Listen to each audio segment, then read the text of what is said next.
and welcome to GreenZine here at WFVR-LP in South Royalton, Vermont, also known as Royalton Community Radio. GreenZine is your weekly environmental news magazine that we've been producing for, getting close to 12 years, and I'm glad to have my comrade in all things green, Henry Swazey, with me live in the studio, and we're going to have a lot of different pieces for you. Starting off with a bit of a waltz from a duo called Dale and Darcy. And this one is Isle of the Woods. Been spending a lot of time in the woods, and our guest today, who is going to talk a little bit about the woods and standing trees, has been rescheduled. That's Bill Mumaw. I think he's going to be on with you in a couple of weeks. I'll be away, but Henry will be here at the controls. And we want to make sure that the folks that have kept this show on the air for nearly 12 years are acknowledged. And actually, we'll be talking about the COO. I believe that stands for Chief Operating Officer of the solar company Solaflect, Rob Adams, part of our schedule today. Also, Bale. Find out more about Bale. They're located here on the Common in South Royalton by going to their website, balevt.org. Royal Trailworks, Tom Wells' fine business that designs ski trails and also snowmaking systems. Our original treasurer for the radio station, Daniel Leibowitz. The Upper Pass Beer Company, First Branch Coffee Company, located right here in South Royalton. Solarfest, planning to relaunch their 2-day festival next summer. And the White River Land Collaborative, located just up the road in Tunbridge.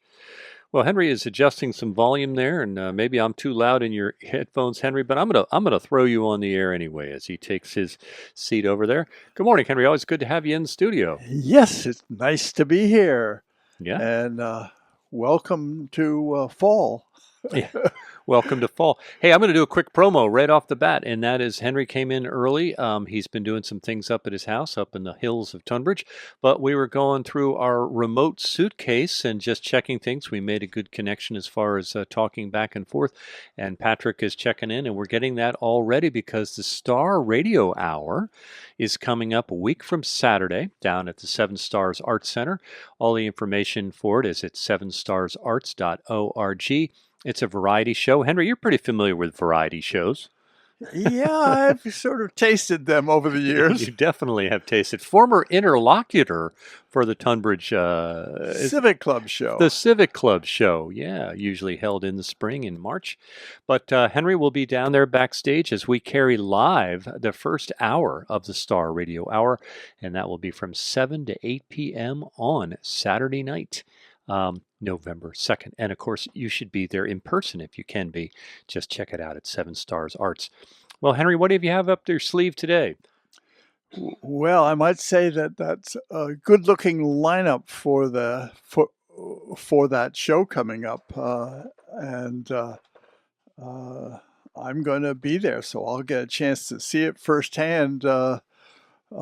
Making sure that the radio station hears from Seven Stars. Indeed. In fact, I've got this is a pretty colorful flyer here. It gives a lot of information about it. And it says, an old-time radio hour broadcast live on 96.5 FM Royalton Community Radio. And it's followed at 8 o'clock by a swing dance party. And as far as some of the people that are going to be there, of course, every Star Radio Hour so far has had Jim Rooney as the MC, music from Play It Forward, some really notable Vermont musicians in that band, and the Sharon Sisters, and then something that I'm kind of intrigued about because I read a short book by this author, a mystery story told live from the stage, a la Garrison Keillor.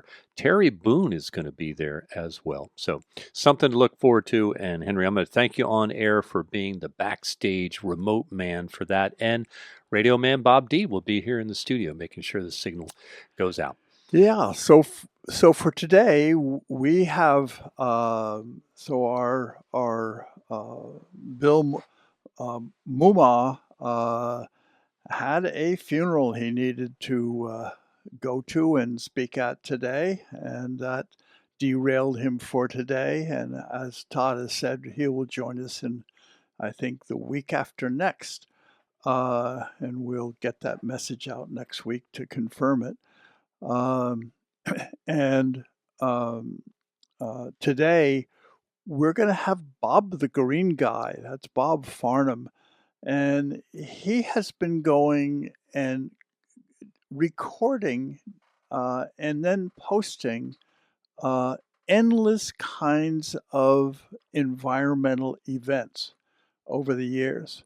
And I think he has a really good perspective on all the things that have been done. And we're going to talk about, okay, so we're doing all the things that maybe should be done, but it really isn't enough. What's next? We're going to try and figure out where this has got to go from where it is in order to catch up with the rising curve of climate change. It's climbing steeper than we're catching up with it.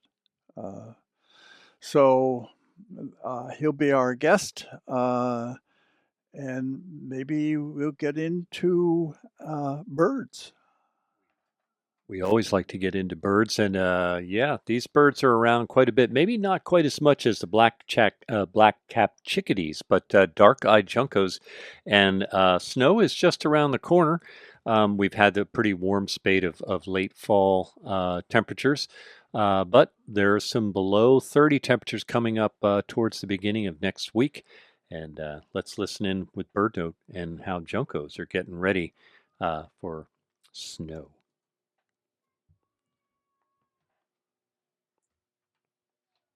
This is Bird Note.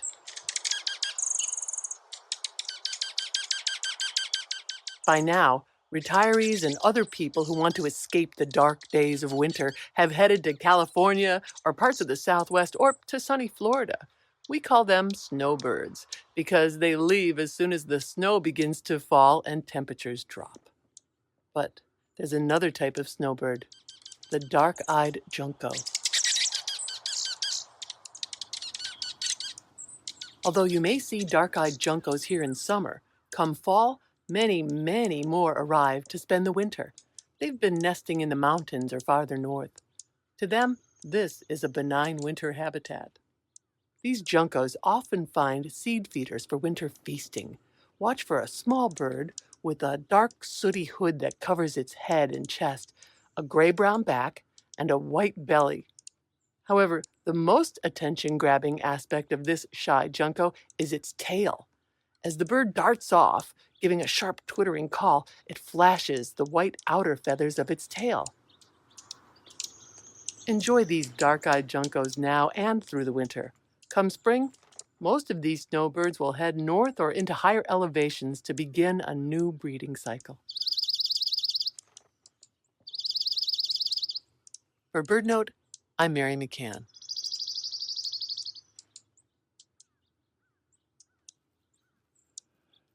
Yeah, I can hear some crows in the background there too, Yeah, along with the junco. It's pretty interesting that those juncos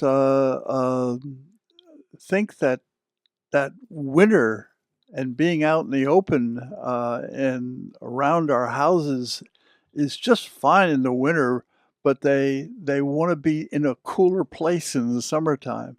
And a lot of times that's just in the woods, even here, instead of but I'm seeing some of them show up at Jane's house in Burlington now. Mm. So they're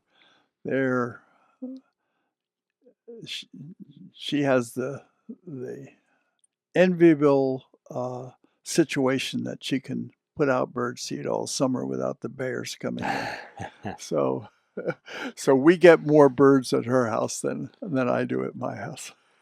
Yeah, I'm remembering back to when the snow was on the ground and the birds were at the feeders that we pretty much saw juncos every day. Yeah. I mean, the chickadees were the dominant and the juncos, and they would all fly away when the blue jays showed up temporarily. Yeah. Fortunately, they didn't hang around too long, but that's a ways off for the birds to be gathering around the bird feeder, and there's no snow due on the ground for several weeks now. But always good information from Bird Note. Well, we do have cold weather coming. If you haven't taken down your hummingbird feeder, don't allow it to freeze up and break, because it's could happen in the next 2 or 3 weeks. It could. It could. So, yeah, we're hoping to have a visit from Bob Farnham. I want to get this out because it's coming up pretty soon. And well, all the towns in this immediate area are part of, are members of the Two Rivers Ottaquechee Regional Planning Commission. That's a real mouthful. And we just say TRORC. That's what that means. And they are having some important meetings coming up because they are updating the regional plan. And the one that's close by here is on Monday, November the 4th, between 5 and 7 p.m. at the Betheltown office. Now, I think I was in the Betheltown office once. It's not very big. I thought they might have it at the Betheltown Hall, maybe if they get enough people to attend. It's really important. The chief executive for Two Rivers, a gentleman named Peter Gregory, has written an op-ed piece saying that urging the legislature and the executive, the governor, to devolve a little more power to regions to collaborate, for towns to collaborate with each other, whether it's on wildlife corridors, whether it's on roadways, whether it's regional energy plans, etc. Whether it's listers. I've read about a few towns that really the listers can't keep up. They've had to hire some professional outside people. And to do that type of collaboration, there'll have to be some legislation introduced. So it'd be interesting to see what the regional plan updates are like. Just to give you a little background, the regional plan and TRORC exist to assist people and towns of the region to maintain and improve the economy and as well as the natural and built environments.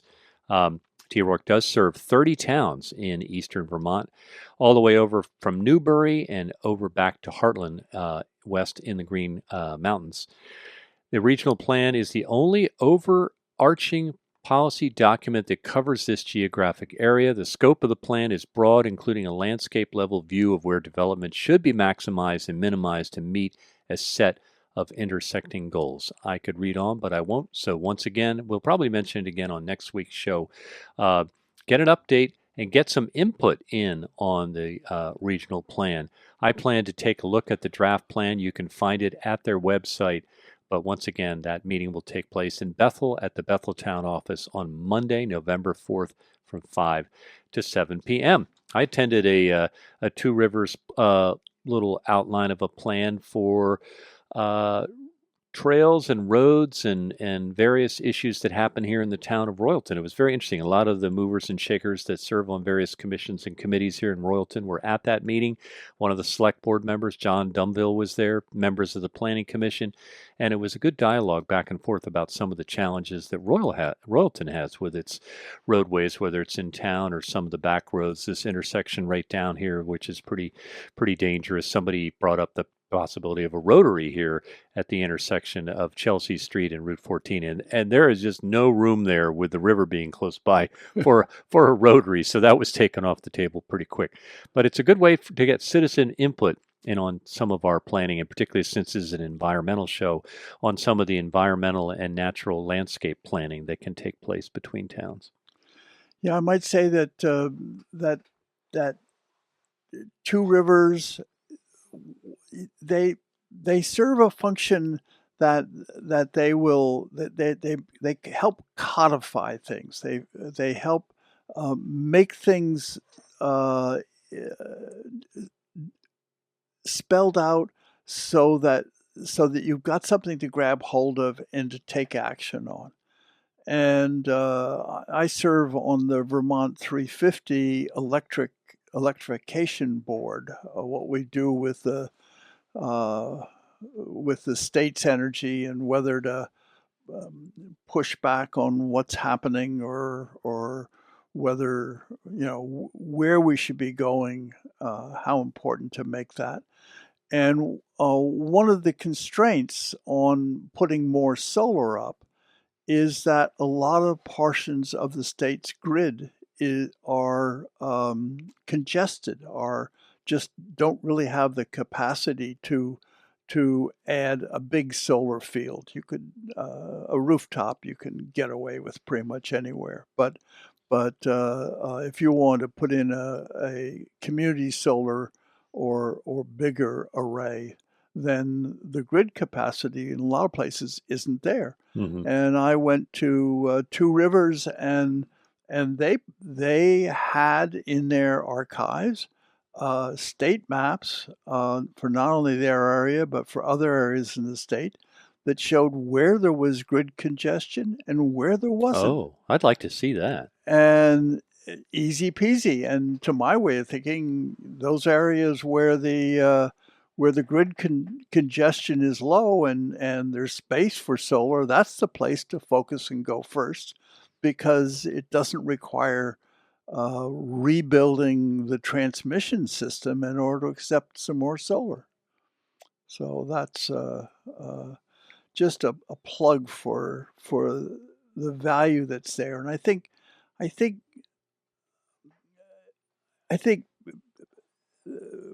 well, we're going to talk to Bob the Green Guy about this shortly, but I think that we all personally need to be more involved than we are, and there are a few of us that are involved almost full time, but there needs to be more hands on deck. Yeah, and you need to find a niche that is something that you're good at and feel comfortable doing, and take hold of that and doing it. Yeah. Well, I'll give an example of that, and a good opportunity. There's an outfit called Window Dressers that is planning. I know a colleague that we've talked to here on the air, Gene Krause, who is on the Bethel Energy Committee, and they were going to partner with Rochester in bringing in the window dressers. I'm going to pull Henry's mic down, and it's a way for citizens to come to a meeting where the window dresser professionals come and train a team, actually an initial team of people, to how to make these basically they're interior storm window inserts that are fabricated out of lumber and shrunken plastic, two levels of plastic to create that barrier. And other than putting in the time to help build these, and maybe contact your neighbors and see if they would like it and go out and measure, that's a way to really help tighten up houses at a very low cost. We're going to be hearing from Bob Farnham in just a moment. Henry's talking to him right on the phone, and we'll get him patched through. And he's about to hang up, and we'll patch him through live. This is live radio. I will reference a story I'm looking at right now about food that was in the New York Times. I'm going to punch Bob right in as soon as things light up here. Comparing basically supermarket vegetables and fruit to organic vegetables. There we go. We're going to do that and do this, and we'll see if we have Bob the Green Guy. Bob, are you there? Hey, Todd. Yes, I'm here. Good morning, Bob. Chatting with you. Yeah, we've got you live on the air. Henry's mic is up, and glad on short notice you could join us today. Well, always happy to help if I can. All yes, right. You are one of those always helping. We appreciate that. Appreciate that. Yeah, cool. And we were just talking about snowbirds, Bob, and I seem to recall that you might be a snowbird. Are you going to be leaving Vermont when the snow starts falling? I'd love to, but I've got so much going on right now that requires me to actually physically be in Vermont. Okay. But I have been a snowbird in the past, and other than the plane ride, I have to say that I really don't miss the winters. Yeah. Is his level? Yeah. Going to Mexico for the winter is never a bad idea. Except for when the politics get bad. Well, there you go. And I was in Mexico the last time the president was a Republican, and it was really interesting to have the perspective from a foreign country on what was going on in this country. Oh. And so I thought that was pretty interesting, and it's something that has driven me to pay attention to what's going on from an outside perspective through my computer, finding radio stations or publications around the world that provide news from their perspective on what's going on. Just an interesting, Yeah. So So give us a quick synopsis of just how does the rest of the world see us, the most powerful nation in the world, doing really weird stuff? There is a recognition that the implications of this, even just the election process, Well, let no, alone I just mean what's they you think had we're crazy. They think we're crazy. Don't yeah they understand history? yeah. And there's the answer right there. No, obviously we don't. And we're starting to use some pretty big words as it relates to politics, and I even look them up on Wikipedia every once in a while just to get a clear understanding. And I noticed that General Mattis yesterday in an interview was asked if someone that was a former Republican president had particular characteristics, and he read off a Wikipedia example of what they were talking about. Okay. So, Yeah. yeah. Not surprising. But yeah, the perspectives that are out there now. This is I won't be leaving the country, but literally on the night of Election Day. So I believe that is November the 5th. I will be on a train when all the local results are coming in here. And sometimes the local town clerks, they're able to kind of get some hard numbers by 10:30, 11 o'clock. And of course, we don't know how long the counting is going to take place. Particularly, Henry and I were talking ahead of time about Pennsylvania. And they've got some arcane laws that, like all the advanced ballots that are being sent in, they cannot be opened or counted until the polls close on That's exactly November right. the 5th. Even though they've had them for a month. Even though they've had them for a month, and it will take a long time, and that's one of the battleground states. It's going to be very, very close. So this I could be monitoring this from afar, or if you happen to be in Mexico or some, we may not have a result till the very end. But this, that's kind of our little bit of a political thing, and we're not coming out and supporting one candidate or one party or other. But what we are supporting on this show and with you, Bob, is good decisions about the environment and getting a hold of climate change and having a lower carbon footprint. And we're hoping we can get some of those perspectives from you this morning. Yeah, well, go ahead, Henry. Yeah, I think that the real driving question for me is, okay, so we're doing lots of good things, but combating climate change just isn't happening at the speed that it needs to happen. The climate change is running away ahead of us instead of us catching up with it and throttling it down. And I'm just wondering, as a grand overview, what aren't we getting right? How do we turn this thing around? Yeah, that's a good one. Yeah, from my perspective, I would say that the transition of change follows a bell curve, at least from my experience. And I'll give an example. I'm talking on an iPhone right now. Now, I didn't sleep on the sidewalk in front of an Apple store to make sure I got the first new version of the iPhone. But somebody did. And then there are other people who, they waited a week until things calmed down, and then they just walked into the store, no big deal, and they bought an iPhone. And I'm probably the next range of people who I kind of needed to see one or two or know a couple people around me who use them, and I could either look over their shoulder or ask them a very direct question about some feature or function.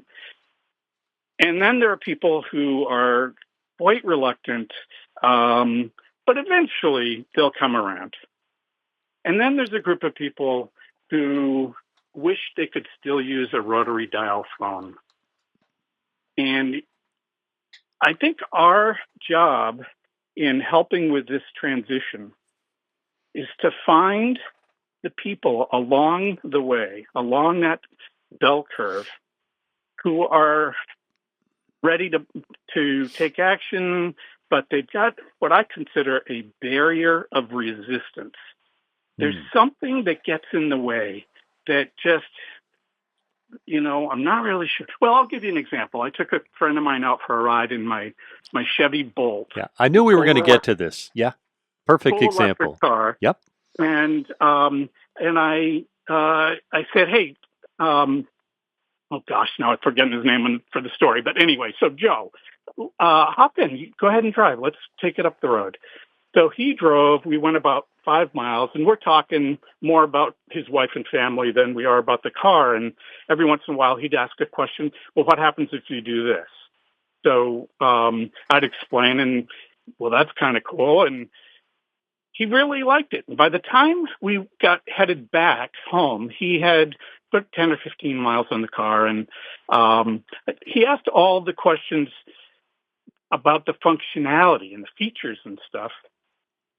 And I said, so what do you think? And he goes, it's pretty fun to drive.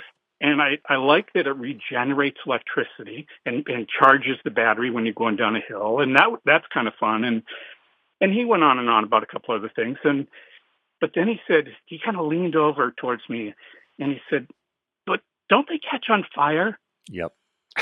And so there's the barrier of resistance. Yeah. There's that thing that he came up against. He saw it on a Facebook post or on a news program or who knows where. But that was his excuse to stop educating himself anymore. Right. So and I think you think that's an excuse, or do you think it is just kind of a demon in the closet that needs to be identified and then it is Halloween. Yes. Demon in the closet. It's kind of like young kids with a bad dream, and you have to let them know that there isn't an evil person under their bed. Yeah, and that I think comes down to education. Yeah, and that sort of brings me back to where I wanted to go with all this, is that his barrier of resistance was, I'll say, from ignorance, but I don't mean that in a mean or a bad way. It's just he didn't know.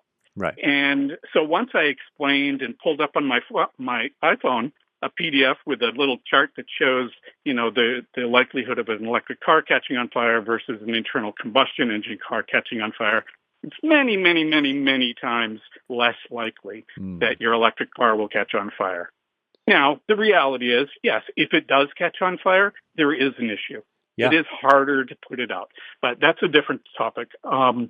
So once I discovered his barrier of resistance, sitting in my driveway with him in the driver's seat and us looking at the chart, he kind of paused for a second. He says, my next car's electric.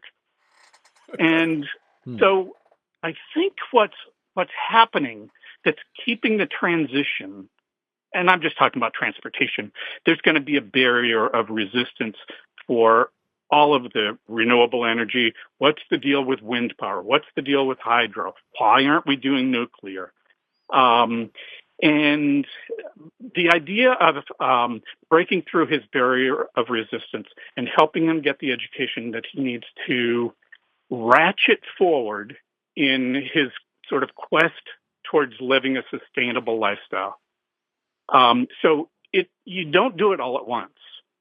That's why I use the word ratchet.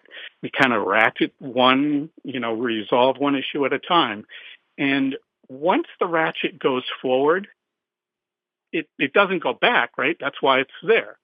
So the line of thinking is that way too. His life was changed in that moment, and he can never go back to the way he was before because he knows the answer. So I think our job at this point is to start working with the people on that the bell curve that I was explaining at the very beginning. You get, I don't need to sell the person who waits in line for the iPhone because he's already in line first thing. And I don't even really need to sell the next group of people who wait a week. Now, I don't mind seeing some ads in my newsfeed or on a newsletter or something about the new iPhone. And for me, in my category of that bell curve, it doesn't take much to nudge me over the edge.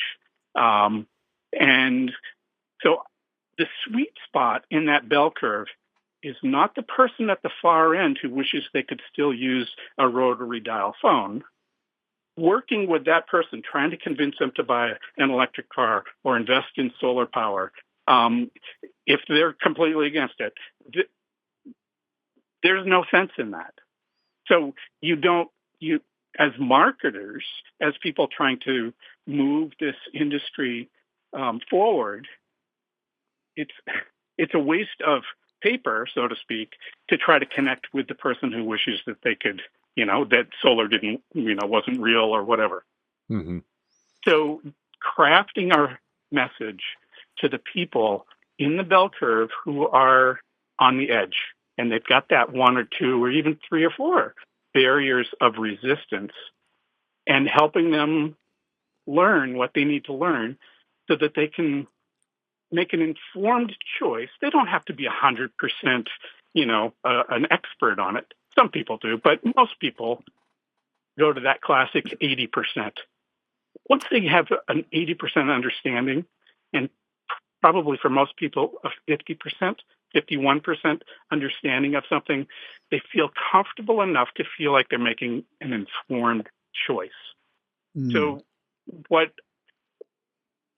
I'm going with all this is, I missed the Renewable Energy Vermont conference last week, and Henry and I spoke before the show, and I did miss it, both in physically wasn't there, but I also missed, connecting with all the people. Mm-hmm. But it was the timing just was not right for me, and other issues. But when you have an industry talking with its members, that's a different experience than an organization trying to talk to Vermonters. And I think that as many conferences as I attend, it's time to stop talking so much amongst ourselves, unless we want to really concentrate on collaboration and all that. But talking amongst ourselves is not breaking barriers of resistance with Vermonters. And I think our job is to start translating what we're communicating amongst ourselves into a language that a farmer down the road who uses a lot of electricity to keep his milk cool in his bulk tank and could find out through Efficiency Vermont that there's this new electric motor that would save him, 50% on his energy costs. It's the education process that we need to go through, translating what the industry talks about, how many kWs in that, people don't get that. So translating that and educating Vermonters so that they can start to make clearly informed choices about their transportation requirements and alternatives, what their energy use is in their home or business, and figuring out how to get their energy use as low as it possibly can get through efficiency, both in transportation and in heating, and then finding a transportation option that will help them with that. Another thing, we should all be thinking about is where our food is coming from.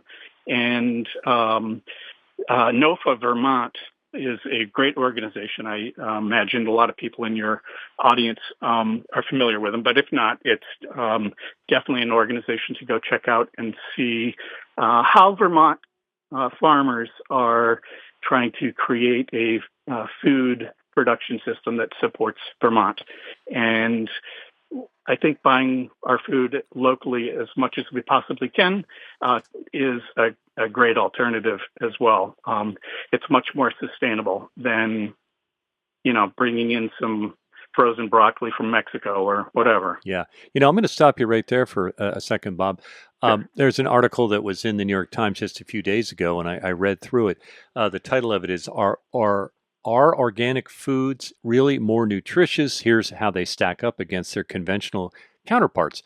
And they kind of went through a series of studies, some that disagreed with others. And they said, well, in France, 25% less cancer rates from women that only ate organic, but in Britain there was negligible difference, etc. But during the whole course of this article, it didn't mention the locality. In other words, NOFA is dealing with farmers that are right here in Vermont and MAPCA up in Maine, and that those foods are meant to be produced by local people, organically, sold locally, not a lot of transportation costs, fossil fuels being used to transport, peppers from Chile and Mexico to California and northern Vermont.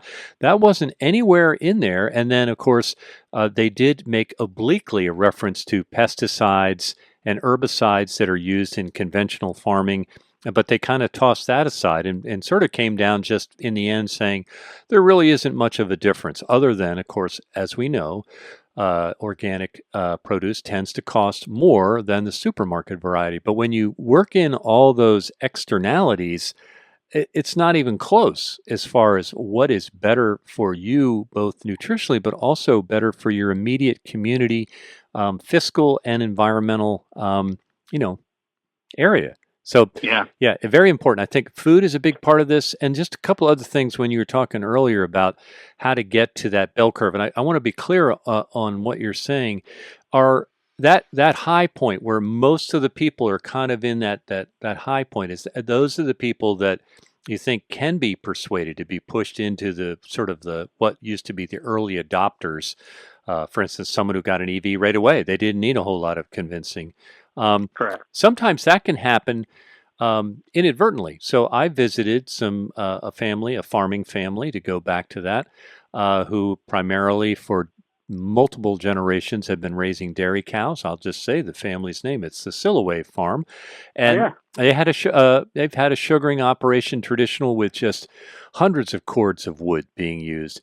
Well, now they're a solar operation. And when someone comes to visit and gets a creamy or gets to see how maple syrup is made, they can't help but see the entire roof of this very large sugar house covered with solar.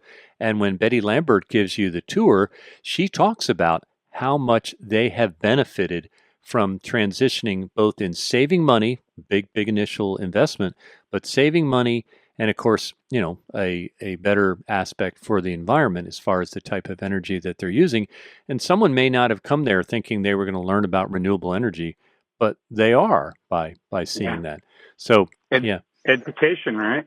Yeah, education. Another thing I noticed out here, as far as just back to EVs briefly, we have chargers here on the Vermont Law and Graduate School campus. There are 8 of them down in front of us here. We can see them. Henry can see them. You can see them right from the studio.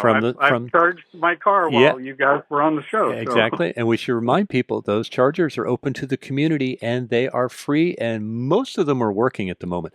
But when they first went in, I'd be the only one plugged in, and then maybe there'd be another car. Now, if I'm not here by 9 o'clock, no charger for you. So there is an adoption period, and of course, being at an environmental law school, that probably ups it up a little bit. But just by people observing what other people are doing, whether you want to call it keeping up with the Joneses, but getting more comfortable, not that the car is going to explode or that a rooftop solar array is going to cause a big fire on the roof that the fire department has to deal with, but getting past those kind of obstacles, as you have mentioned, can be done, but it's kind of hard work, as you know, because you've been at it for a while. Long time. And, it took me a long time to get to where I am right now. And it was a slow educational process. And the equation kept changing through the years. I started out as a town energy coordinator in Chelsea in 1976. I was 16 years old. And so I've come from trying to put plastic on the inside of the windows of the town hall to save the town money, to having the people who rented the hall rip the plastic off and open the windows because they were having a square dance and it was hot. Mm-hmm. So, from one perspective to the other. And I just feel like our where I am now is realizing that we need to be helping people break through those barriers of resistance. Life is pretty busy right now. Life is challenging. There's a lot of stressors out there. But dollars, hanging dollars in front of people does make a difference. I just saw an article from WCAX, Channel 3, about funding for electric car purchases, helping people out with funding. That money is running out. There's still plenty, and we should be tapping into it as quickly as we can. But it was interesting reading the comments that people left. How crazy it was. Why not spend that money on infrastructure and fixing the roads as they are, and keeping things the way it is. And I just felt like, how do you draw that conclusion? And it's easy if you don't understand that the advantages of Vermonters transitioning off from fossil fuels, and in this case for transportation, and onto electrification of all those things. So Energy Action Network up in Montpelier, Jared Duvall's the executive director. They just had an event a few weeks ago that I recorded for them. It's on their website. You can go check it out, eanvt.org. And they were talking about, what we need to be doing to electrify things and why. And the reason why is we spent, I think it was last year or a year before, we spent 2.1 billion. I'll have to check the numbers, but I believe that it was $2.1 billion on fossil fuel in Vermont. 650,000 people living in Vermont had to come up with $2.1 billion that, in a sense, and literally, we burned. So out of that 2.1, 1.7 billion immediately left the state.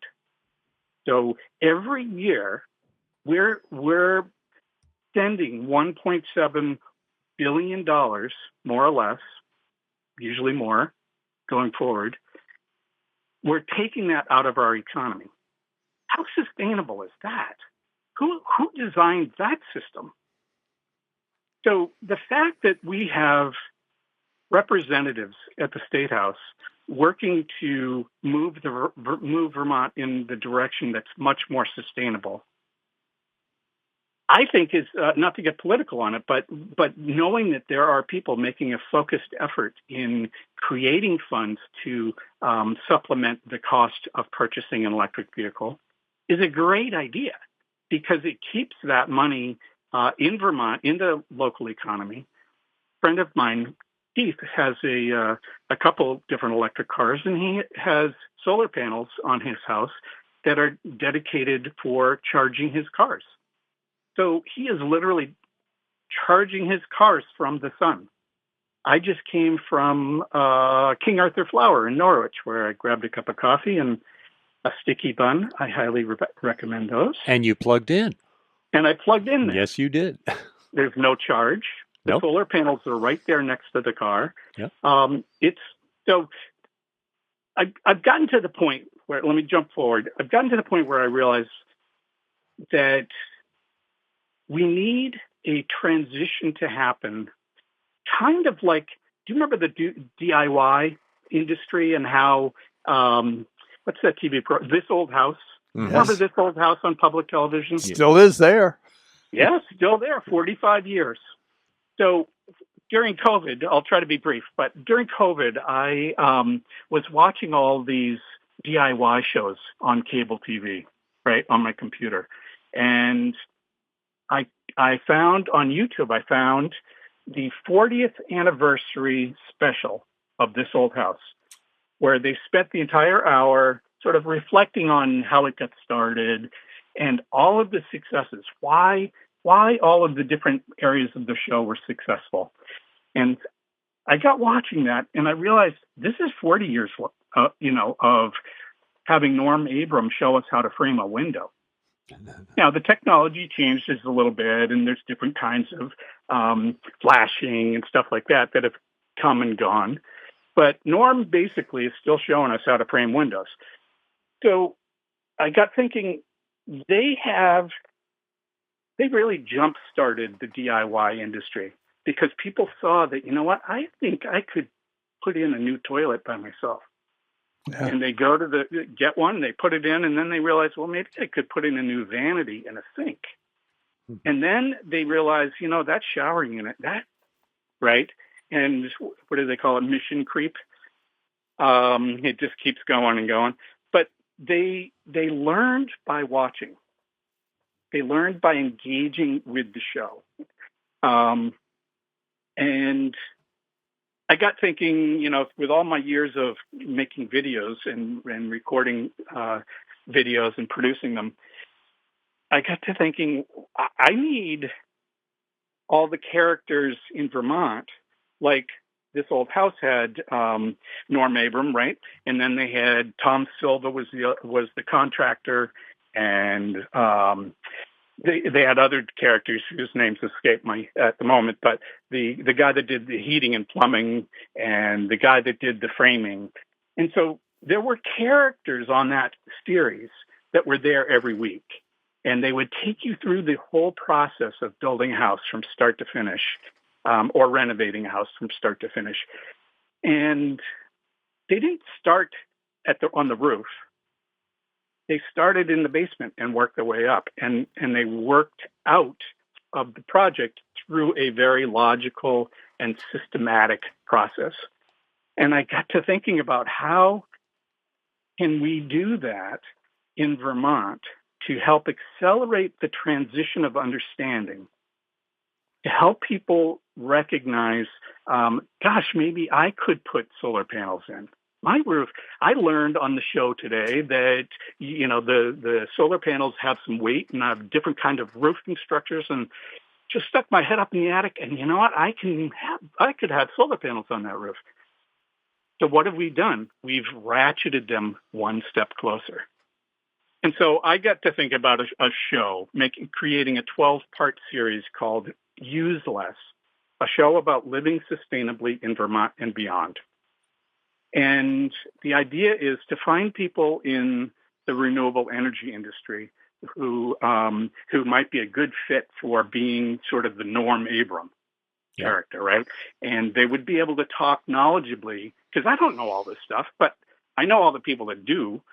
And so by bringing people in for energy efficiency, so there's got to be somebody at Efficiency Vermont, right, who's knowledgeable enough, who could be the character like Tom Silver, right, except in this show.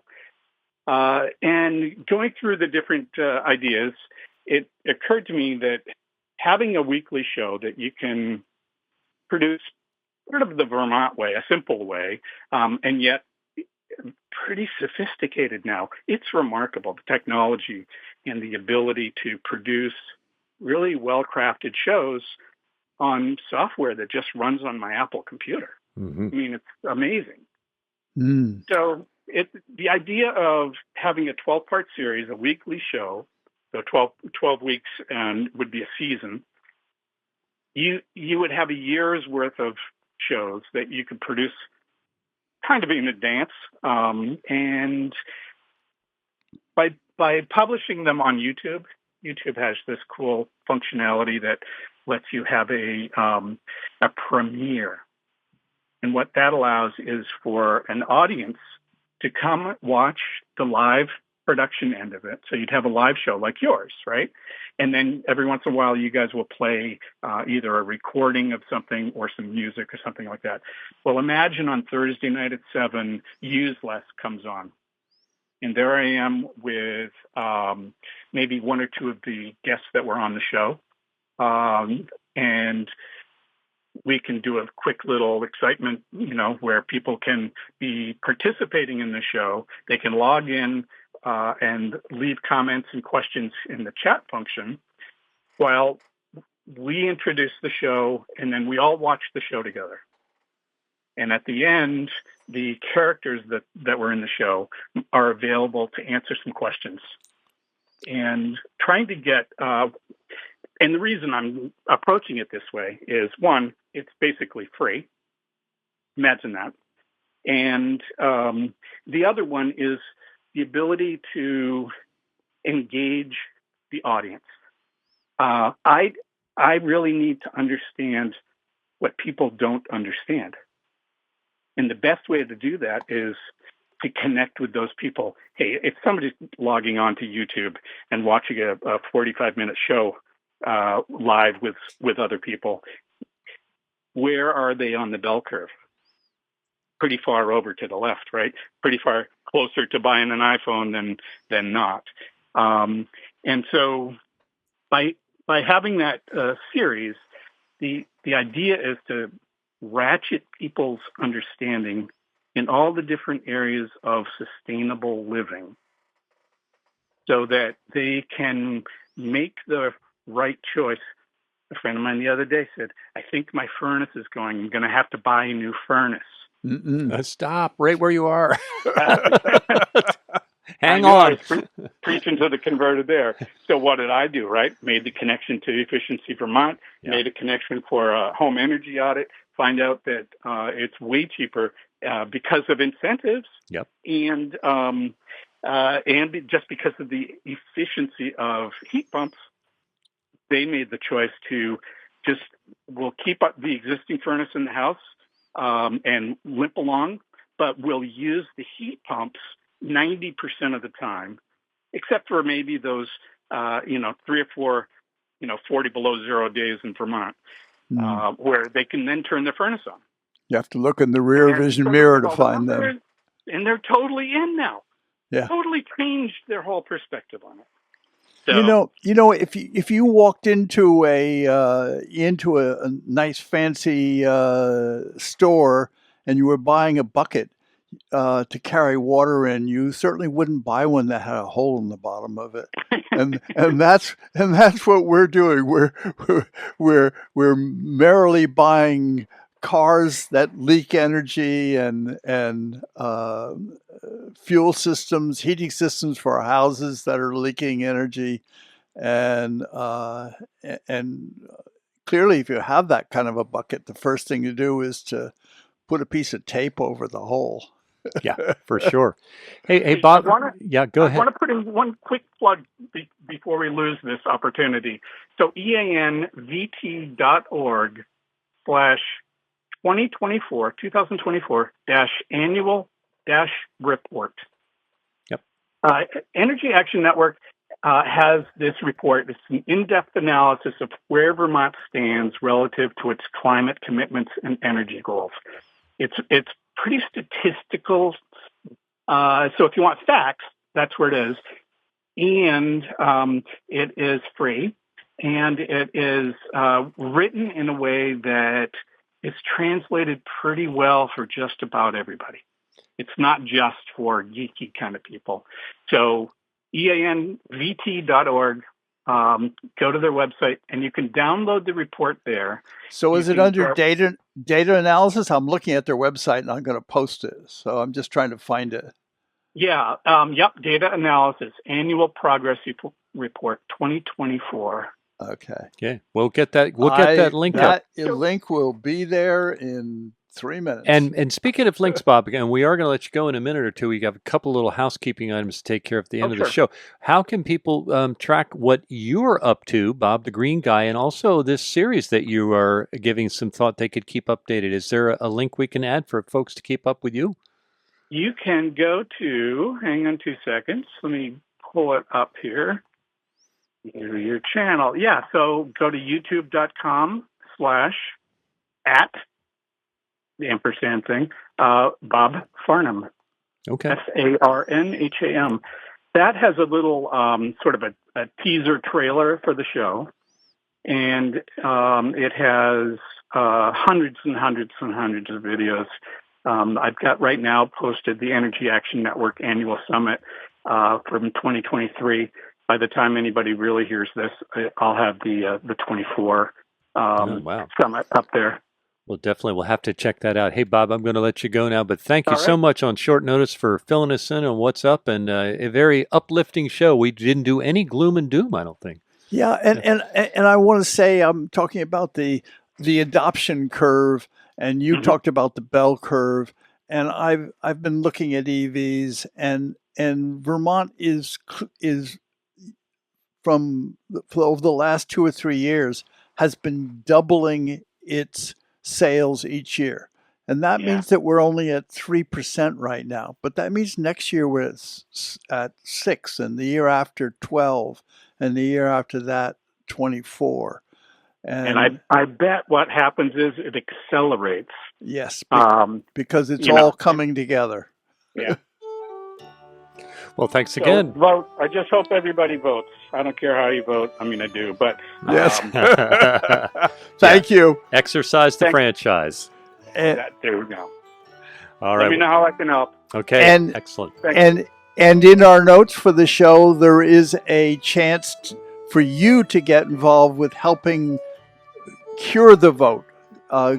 Work in Pennsylvania to get voters to the poll. Great idea. 3 different layers that are all in our show notes for today. Awesome. All right. See you soon, Bob. Keep going. Thank you. Hey, real quick here, we're playing another waltz, Henry. This is Morag's Waltz from Ireland. Well, someone we've had on the show before, Rob Adams. He is featured on page 19 of this week's 7 Days, just came out yesterday. And you can find it under Business, a Vermont solar installer pivots to electric vehicle chargers. And it's all about how Solaflect has developed this mobile charger that is not connected to the grid. And they are really picking up some steam on getting these installed in various colleges around the state of Vermont and outside of Vermont. It's definitely a good read. And next time we're on the show, we have a little bit of an audio clip of Rob. We might include that as well. Hey, one other thing I just want to mention, and then I'll go back to Henry here as we waltz around the studio, is just to remind you that GreenZine is brought to you each week by the White River Land Collaborative, located in Tunbridge, also a small breakfast and lunch restaurant in Randolph called Wit and Grit. Solarfest, another good place to go to when they get going again next summer to learn a lot while seeing some and hearing some great music, camping, bring your bike, etc. We'll tell you more about them as we get closer to their event. First Branch Coffee Company, the Upper Pass Beer Company, Daniel Leibowitz Bale, Solaflect again, and Royal Trailworks. Henry, we got a couple minutes to go. Yes, and we had Sarah Buxton on, and she talked about their living energy efficiently. And she certainly grabbed my interest in producing my own power and learning to live comfortably with that and figuring out how to make that work. And I do things on the cheap, and so I'm hoping that we can get some guests in maybe next week, first one. Maybe it'll be Sarah's partner or someone else out there from the solar community can talk about getting started with solar panels. And if you don't want to be in for the $6,000 to $20,000 bill, what can you do with a couple thousand? Right. And remind me next week, Henry, I will be here, but I'll be gone in a couple of weeks. I'll give people an update on what's happening with the possible solar expansion for the town of Tunbridge. Some news coming in the last few days. Excellent. So we'll get to that. Once again, we thank you all very much for supporting this show and supporting the radio station here at WFVR-LP South Royalton. Remind folks where they can find these links at the website, Henry. So if you go to Royalton Radio, just to the .org, the main page, and you page down on that, you'll see the blue links that says GreenZine links. Yep. And I have just posted all the links that that Bob and I talked about on the show Excellent. today. All right, check it out. We'll see you next week. Stay tuned for Democracy Now! At Royalton Community Radio.